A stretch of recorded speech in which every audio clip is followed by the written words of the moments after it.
नमस्कार, मैं हूं ललित शर्मा। आप देख रहे हैं इंडिया डेली। आज की स्टोरी बंगाल की राजनीति में बारूद बनकर फूटी।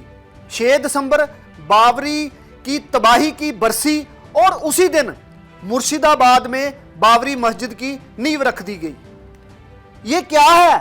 धार्मिक अधिकार या राजनीतिक हथियार या वोट बैंक पर सीधा हमला। बंगाल में चुनाव आने वाले हैं और मंच से नारे लग रहे हैं, बाबरी फिर बनेगी। कहीं ये वही पुरानी आग फिर से भड़काने की तैयारी तो नहीं? तो चलिए शुरू करते हैं आज की एक्सक्लूसिव रिपोर्ट। मंच पर हुमायूं कबीर खड़े हैं। भीड़ में बाबरी बाबरी के नारे गूंज रहे हैं। तारीख 6 दिसंबर जानबूझकर चुनी गई। ये कोई संजोग नहीं। निलंबित टीएमसी विधायक कहने को बाहर हैं, लेकिन टीएमसी कहती है हमारा इससे कोई लेना देना नहीं। तो फिर इतना बड़ा आयोजन किसके इशारे पर हो रहा है? मस्जिद की नींव के नाम पर राजनीति की बिसात बिछ रही है। सिरों पर ईंटें हैं और नेताओं के दिमाग में वोटों की गिनती। ये नींव मस्जिद की है या दंगे की? ये भीड़ अल्लाह के नाम पर नहीं जुटी। ये भीड़ चुनावी गणित की एक्सेल शीट पर लिखी हुई है। यहां नारे आस्था के हैं पर दाम सत्ता का। ऊपर हाथ उठे हैं पर इरादे नीचे गिर चुके हैं, क्योंकि ये धर्म बहाना है और राजनीति तय खाने में चल रही है। कबीर कहते हैं बिल्कुल बाबरी जैसी मस्जिद बनेगी। कहते हैं 25 बीघे जमीन है, 80 करोड़ रुपए की मदद मिली, लेकिन दाता का नाम गुप्त।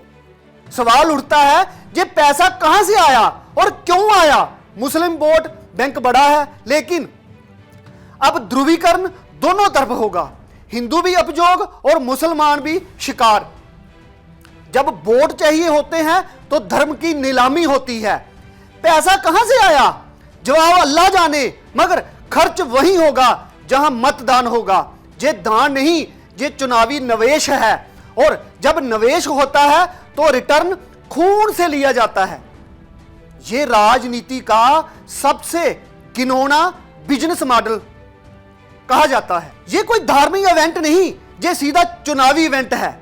जिस दिन बाबरी टूटी थी उसी दिन बाबरी की नींव क्यों?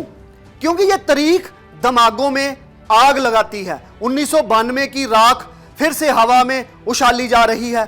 लोगों को याद दिलाया जा रहा है हम नहीं भूले, और लोगों को सिखाया जा रहा है तुम भी मत भूलना। भीड़ जुटाना आसान है, वोट मिलना और भी आसान।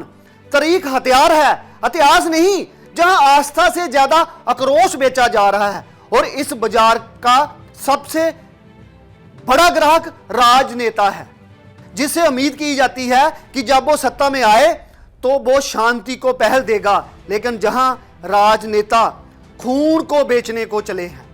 सवाल सिर्फ टीएमसी से नहीं और भी पार्टियों से है। शोर क्यों? अगर कानून व्यवस्था में खामी है तो रोक क्यों नहीं देते?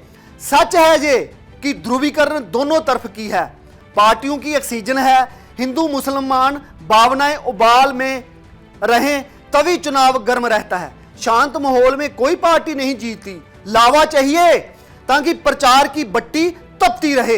राजनीति में शांति लोग वोट नहीं लाते, भड़के हुए लोग वोट डालते हैं। जब आग जले नेता रोशनी में मुस्कुराते हैं और जनता का धुएं में दम घुटता है। टीएमसी बाहर से कहती है हमारे पास इसका कोई रोल नहीं, लेकिन मंच के पीछे हर तार इन्हीं के साथ जुड़ी हुई है। इन्हीं की राजनीति हर तार के पीछे काम कर रही है। कबीर पर कार्रवाई दिखावे की है। फंडिंग कौन दे रहा है? प्रशासन कहता है सख्ती, लेकिन आयोजन महाभव्य। ये विरोध और समर्थन की चाल एक साथ चल रही है। दिखावा यह है कि यह व्यक्तिगत कार्यक्रम है, लेकिन भीड़ की सांसें सत्ता की थैली में गिनी जा रही हैं। नीचे शोर है, ऊपर समझौता। राजनीति खामोश है पर खेल पूरा चालू है। क्या ये ईंटें शिलान्यास की हैं या लाशों की दीवार चढ़ाने की हैं? बंगाल की राजनीति में मुस्लिम वोट निर्णायक हैं, लेकिन 2026 आते आते हिंदुइज्म का कार्ड भी मेज पर रख दिया गया। बाबरी की नींव डालकर कबीर ने सियासी नस दबा दी है। जहां मुद्दा मस्जिद का नहीं, सत्ता के सिंहासन का है। अल्पसंख्यकों को वोट मशीन बना दिया है, धर्म को माइक मिल गया है और जनता को मौन। हर चेहरा जहां पोस्टर है, हर नारा जहां नंबर। ये भीड़ आस्था की नहीं, वोटों की कास्ट शीट है। 2026 की उल्टी गिनती शुरू हो चुकी है। नेता भीड़ देखकर मुस्कुरा रहे हैं, अगली बार शायद वोट नहीं लाशें गिनी जाएं। धर्म जब सियासत की जेब में जाता है तो खून निकाल कर ही निकलता है।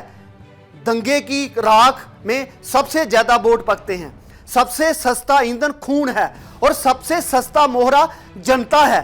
अब फैसला आपका है, बंगाल बचेगा या राजनीति जीतेगी। आज नींव रखी गई है, बाकी मंजिलें चुनाव से पहले तैयार होंगी।